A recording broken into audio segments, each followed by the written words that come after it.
davlat maktabgacha ta'lim tashkilotida suvni asraymiz, kelajakni asraymiz challenge bo'lib o'tdi. Bolajonlarimizga o'tilayotgan mahorat darslari kuzatildi.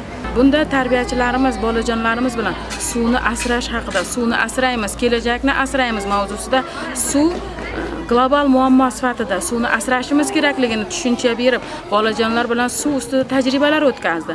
Bunda katta guruh tarbiyachimiz Abdiy va Shahlo suvda ranglar solib, suvdan kamalak yaratishni ko'rsatdi.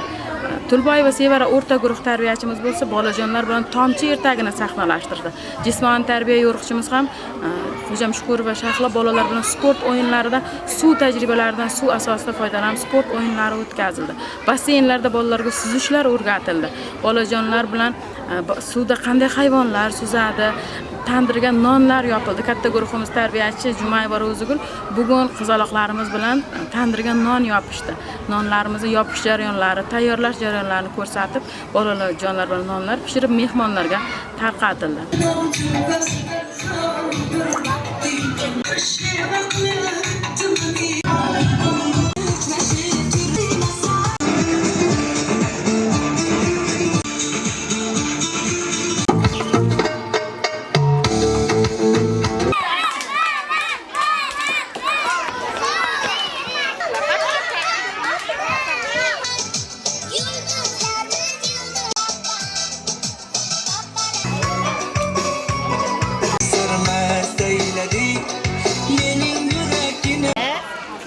Tabriklaymiz, chaqqonliklaymiz hammalarni.